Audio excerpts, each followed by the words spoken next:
Hi friends, welcome to Ramya's kitchenette. நம்ம இன்னைக்கு பார்க்க போகிற ரெசிபி ஹரியாலி சிக்கன். இது ரொம்ப டேஸ்டியாக ரொம்ப சூப்பராக இருக்கும். அதுக்கு முன்னாடி என் சேனலுக்கு சப்ஸ்கிரைப் பண்ணாதவங்க ப்ளீஸ் சப்ஸ்கிரைப் மை சேனல். இப்போ நம்ம ஹரியாலி சிக்கன் ரெசிபி எப்படி பண்ணுறதுன்னு பார்க்கலாம். அதுக்கு தேவையான பொருட்கள்: 1 டீஸ்பூன் சோம்பு, 1 டீஸ்பூன் மிளகு, 1 டீஸ்பூன் சீரகம், ஏலக்காய், பட்டை, கிராம்பு, அன்னாச்சி பூ இதெல்லாம் எடுத்துக்கோங்க. 1 கைப்பிடி புதினா எடுத்துக்கோங்க. 1 பெரிய வெங்காயம், 6லேருந்து 8 பச்சை மிளகாய், 1 கைப்பிடி கொத்தமல்லி எடுத்துக்கோங்க. முந்திரி பருப்பு, பாதாம் பருப்பு 5 எடுத்துக்கோங்க. தேவைன்னா போட்டுக்கோங்க, இல்லைனா தேவையில்லை. நல்லா ஒரு மிக்சி ஜாரில் எல்லாத்தையும் நல்லா அரைச்சி ஃபைன் பேஸ்ட்டாக அரைச்சி எடுத்துக்கோங்க. நல்லா இந்த மாதிரி நல்லா அரைச்சி திக்காக எடுத்துக்கோங்க. இப்போ ஒரு கடாயில் 4லேருந்து 5 டேபிள் ஸ்பூன் ஆயில் ஆட் பண்ணிக்கோங்க. 3லேருந்து 4 டேபிள் ஸ்பூன் கீ ஆட் பண்ணிக்கோங்க. கீ ஆட் பண்ணுறதுனால உங்களுக்கு நல்ல வாசனையாகவும் நல்லா டேஸ்டியாகவும் இருக்கும். இப்போ ஆயில் சூடானதுக்கப்புறம் நம்ம அரை ஸ்பூன் சோம்பு ஆட் பண்ணிக்கலாம். இப்போது ஒரு பெரிய வெங்காயம் நைஸாக சாப் பண்ணி ஆட் பண்ணியிருக்கேன். அதையும் நல்லா எண்ணெயில் வதக்கி எடுத்துக்கோங்க. இது நல்லா வதங்கினதுக்கப்புறம் 1 டேபிள் ஸ்பூன் இஞ்சி பூண்டு பேஸ்ட் ஆட் பண்ணிக்கோங்க. அதையும் நல்லா எண்ணெயில் வதக்கி விட்டுக்கோங்க. காரத்துக்கு பச்சை மிளகாய் ஆட் பண்ணிக்கோங்க.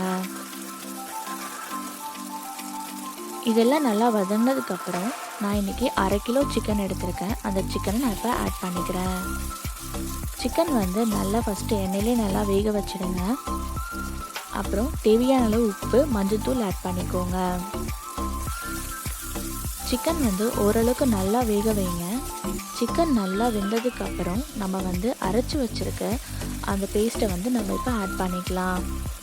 இதில் நான் தக்காளி ஆட் பண்ணவே இல்லை. அதே மாதிரி சில்லி பவுடர் ஆட் பண்ணவே இல்லை.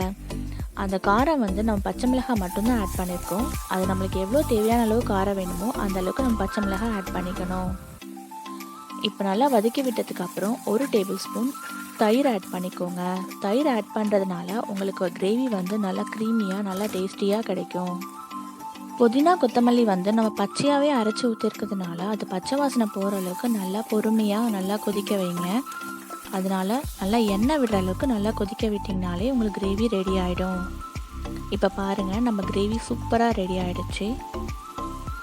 இந்த கிரேவி பார்த்திங்கன்னா மெயின்லி சப்பாத்தி, ரொட்டிக்கு ரொம்ப சூப்பராக இருக்கும். இட்லி, தோசைக்கு ரொம்ப சூப்பராக இருக்கும்.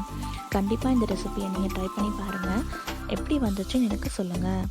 ஹரியாலி சிக்கன் ஒன்றும் கிடையாதுங்க. ஹரியாலின்றது ஒரு ஹிந்தி வேர்ட். ஹரியாலினா க்ரீனரின்றது. ஸோ இது ஒரு ஈஸியான க்ரீன் சிக்கன் ரெசிபி.